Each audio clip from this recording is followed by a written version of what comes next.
सच साहेब भगत जी, एक तरफ तो आप कहते हो उन भक्तों को जो गाली गलौज करते हैं, तो फिर आपकी कौन सी भाषा शुद्ध है? आप भी भगत होके ये कलंक है, ये धिक्कार है, ये डूब मरना चाहिए, ये कलंकन, ये शब्द भगत के कहाँ से आते हैं? ये ऐसे शब्द क्या भगत को बोलने चाहिए? पहली बात तो। और रही बात किसान आंदोलन के समर्थन की, तो हमने नकली किसान आंदोलन के समर्थन का बात कही है। और इसमें आप देख लीजिए, अगर एक भी किसान हो जाए आंदोलन में, तो आप कहो ऐसे कर लो। यही की यही एक महिला जो दिल्ली के अंदर आंदोलन में 100 दिन तक थी, वही की वही महिला इस किसान आंदोलन में जंतर मंतर पे खड़ी है। ये सारे के सारे कांग्रेसी आतंकवाद संगठन के सारे सदस्य हैं, एक भी किसान नहीं है इसमें। इतना आप हमें डराओ मत, क्योंकि हम भी, अगर आप आपकी टीम के साथ में नहीं रखना चाहते हो तो कोई प्रॉब्लम नहीं, मगर सच हम कहने से नहीं डरेंगे, चाहे आप हो चाहे कोई भी हो। सच है। बंदी छोड़ सतगुरु रामपाल जी महाराज जी की जय हो। सत्साई भगत जी, वैसे मैंने बहस करना और ये तर्क वितर्क करना फालतू के लोगों के साथ में और फालतू की बातों पे मैंने काफ़ी समय पहले छोड़ दिया है। इसीलिए मैंने सतगुरुदेव जी की प्रेरणा से ये वीडियो बनाने का तरीका अपनाया है। लेकिन आप काफ़ी दिनों से आप जिस सच्चाई के साथ थे, और दास ने सोचा कि शायद आप बहुत सारी चीज़ों को समझ चुके होंगे हम सत्सेवकों की संगति करके। लेकिन परमेश्वर कहते हैं कि भाई, मालिक की वाणी है कि 100 वर्ष करो संगत संतों की, पत्थर का जल में क्या भीजे, एक चंदन बन में रंग ला दे, बांस बिटम्बी ना सीजे। तो दास का आप जी से कोई तर्क वितर्क नहीं है। जैसा आपको समझ में आए वैसा आप कर सकते हो। पंजाब से लेके हरियाणा होते हुए और लाखों की संख्या में जो माता बहनें बुजुर्ग जो पंजाब से चल के जो आ रहे हैं, वो आपको कांग्रेसी नजर आ रहे हैं। बहुत अच्छी बात है। जैसी आपकी दृष्टि वैसी आपको सृष्टि नजर आएगी। आपको जैसा उचित आए आप जी वैसा कर सकते हो। मेरा कोई विरोध नहीं है इससे। आप करो ना करो, मैंने कोई आपका समर्थन थोड़ी मांगा कि आप किसानों का, आप आंदोलन का समर्थन करो। मत करो, आपको समझ में आए तो करो, नहीं तो मत करो। और मेरे ऊपर उंगली उठाने को आपको क्या अधिकार है बड़े भैया? मैं तो कुएं में पढ़ूंगा, आप भी पढ़ोगे मेरे पीछे। समझ में आता तो फॉलो करो, नहीं आता तो चुपचाप रहो, अपना काम करो।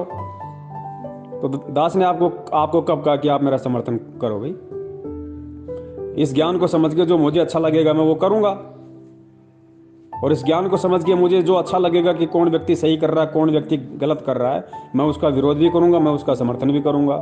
पवन दास ने आपको ये कब कहा कि आप मेरे पीछे चलो? और मेरी बातों को ज़्यादा गहनता से आप लोगों ने महत्व दिया, यही कारण है ये आपके दुख का, आपके ये दर्द का। मैं तो सदा से ये कहता आ रहा हूं कि पवन दास के पीछे चलोगे मार खाओगे, कुएं में गिरोगे। पवन दास की केवल उन्हीं बातों का समर्थन करो जो बातें परमात्मा के ज्ञान आधार से आपको सही लगती है, आपकी बुद्धि विवेक के अनुसार। मेरे पीछे क्यों चलते हो भैया? मैं तो कल को पता नहीं किस चीज का समर्थन करूंगा। तुम्हें अच्छा लगे तो करो, नहीं तो मत करो। गुरु जी ने क्या बताया? यहाँ पे गोबर भी है, यहाँ पे शहद भी है। अब ये तो खाने वाले पे निर्भर करता है ना, गोबर खाना कि शहद खाना है। तो पवन दास क्या कर रहा है क्या नहीं कर रहा है, यदि आपको सही लगता है तो ठीक है, नहीं लगता है तो ना ठीक है। तो ये तो आपकी अपनी बुद्धि विवेक के ऊपर है भैया, और मेरा काम कोई बहस करने का थोड़ी है। ये दो शब्द मैंने सिर्फ आपको इसलिए बोल दिए क्योंकि कई वर्षों से आप सत्सेवकों की संगति में थे, तो दास ने सोचा शायद आपकी कुछ बुद्धि खुल गई होगी, परमात्मा ने आपका थोड़ा बहुत कुछ ज्ञान योग खोल दिया होगा। लेकिन आप जियों की स्थिति आज भी वही है जो संत रामपाल जी महाराज जी के विषय में उन्हीं के भक्तों की कई वर्षों तक संगति करके रही। क्योंकि कई वर्षों तक संत रामपाल जी महाराज जी की संगति करने के बाद भी वो लोग संत रामपाल जी महाराज जी के गांव वालों के कहने से, उनके साथियों के कहने से कि ये तो रामपाल था, अरे तो जे ही था, हमारे साथ ही नौकरी थी, अरे रामपाल का खेत तो हमारे खेत के साथ में लगता है, भैया हमें पता ना इसके क्या है क्या नहीं है, आज वो भगवान बन के बैठ गया। तो जो लोग कई वर्षों से गुरु जी की संगति में थे और उन मूर्खों की बातों पर यकीन करके वो गुरु जी को छोड़ गए, इसलिए परमात्मा सत्संगों में रोया करते थे कि नालायकों, तुम्हारी बुद्धि फिर कब खुलेगी? कब तुम एक दूसरे पे विश्वास करना सीखोगे? कब तुम मेरे ज्ञान को आधार बना के सही गलत का निर्णय करना सीखोगे? तो बड़े भाई, वही स्थिति यदि आपकी हो रही है तो इसमें मेरा दोष नहीं है, इसमें आपके अपने बुद्धि स्तर का दोष है। उसको ठीक करो, उसको चेक करो। आपको कांग्रेसी नजर आ रहे होंगे भैया, लेकिन हमें कांग्रेसी नजर नहीं आ रहे, हमें वहां पे वो किसान नजर आ रहे हैं। ये अपना अपना देखने का नजरिया है। तो आपको अच्छा लगे तो करो, और मैं कौन सा उनके साथ में तलवार लेके खड़ा हूं? पोस्ट को ध्यान से पढ़ा करो पहले। दास ने क्या कहा कि वो अपने हक की लड़ाई लड़ रहे हैं, और वास्तव में किसान अपने हक की लड़ाई लड़ रहा है। सत्य की लड़ाई लड़ रहा है। तो दास ने सोशल मीडिया पे उनका समर्थन किया है कि जिस प्रकार भारतीय मीडिया जो बिकी हुई है, जो सरकार के दबाव में आके किसानों की आवाज को नहीं उठा रही है, तो सोशल मीडिया सबसे बड़ा प्लेटफॉर्म है। तो सोशल मीडिया के माध्यम से दास ने यह कहा कि दास उनका समर्थन करता है, उनकी बात को आगे पहुंचाने की दास कोशिश करेगा, क्योंकि वो सच के साथ है, और जो सच के साथ होता है भगवान उसके साथ में होता है। ध्यान रखना इस बात को। ये सबके अपने अपने विचार हैं कि कौन कितना मूर्ख बन के रहना चाहता है, कौन कितना अंधा बन के रहना चाहता है, और कौन किस आधार से। क्योंकि भगत जी हम सामाजिक प्राणी, हम समाज में रहते हैं। ध्यान रखना, आपको यदि समाज में रहना है तो आपको बहुत सारी बातों का ध्यान रखना पड़ेगा। किसान एक सामाजिक प्राणी है, आप भी एक किसान परिवार से हो, आप नहीं तो आपके रिश्तेदार होंगे। आप एक सामाजिक प्राणी हो, आप समाज से ताल्लुक रखते हो, और समाज में यदि कोई भी अच्छा बुरा कर्म होगा या सरकार जबरन समाज में कोई भी अच्छे बुरे अध्यादेश लागू करेगी, तो ये मत समझ लेना कि मैं संत रामपाल जी महाराज जी का भगत हूं तो सरकार की उस नीति का मेरे ऊपर कोई प्रभाव नहीं पड़ेगा। उन लोगों से ज्यादा प्रभाव पड़ेगा, क्योंकि एक तो सरकार का अध्यादेश, उल्टा आप लोग अपनी मूर्खता के चलते समाज से दूर, आप लोगों के ऊपर दोहरी मार पड़ेगी। जो समाज हक की लड़ाई लड़ेगा उसमें हमें सहयोग देना है। गुरुदेव ने क्या कहा कि आपने ना किसी की विवाह, आपने चाहे आपका समाज का हो चाहे कोई हो, ना आपने उसके विवाह में जाना, ना आपने उसके किसी प्रकार के बात में जाना, छूचक में जाना, ना आपने उनको किसी भी प्रकार का मतलब पैसा वगैरह देना। अगर किसी जैसे कोई मंदिर के लिए कोई पैसा मांगता है, मस्जिद के लिए कोई पैसा मांगता है, आपने चाहे समाज का क्यों ना हो, आपने उसको पैसा नहीं देना।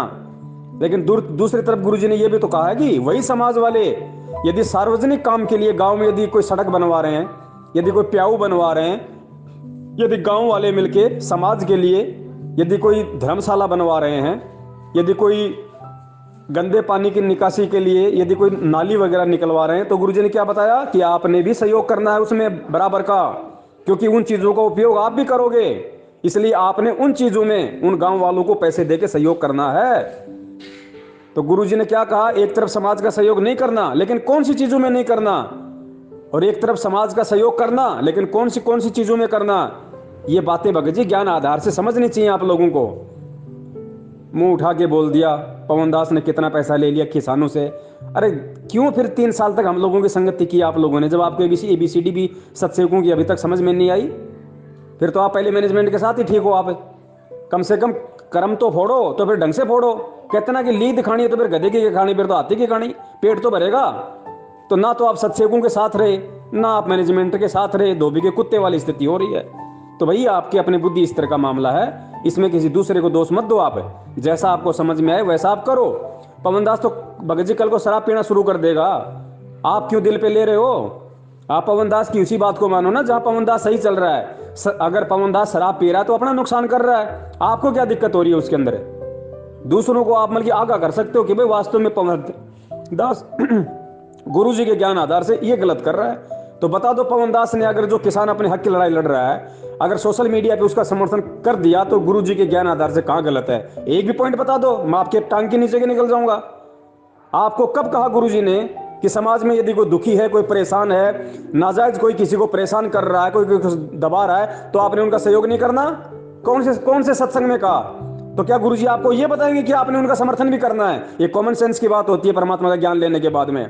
आपको सुबह उठते हो, आपको मतलब लैट्रिन लगती है, तो क्या आपको गुरुजी बताएंगे आपको रोजाना कि आपको बाथरूम में जाना चाहिए जब आपको लैट्रिन लगती है? तो अब इतना मूर्ख बनोगे, सतलोक लाख जन्म नहीं जा पाओगे। इस परमात्मा के ज्ञान से अब खुद भी आगे बढ़ना सीखो। परमात्मा ने धक्का मार दिया, अब आगे खुद बढ़ो, खुद चलो आगे। परमात्मा नहीं रहेंगे यहाँ पे हमेशा तुम्हारे साथ में। उनका सत्संग, उनके शब्द, उनके वचन, उनकी शिक्षा तुम्हारे साथ में, और जो शिक्षाओं को आधार नहीं बनाएगा वो यही धक्के खाता रहेगा। सत साहिब जय हो, बंदी छोड़ के।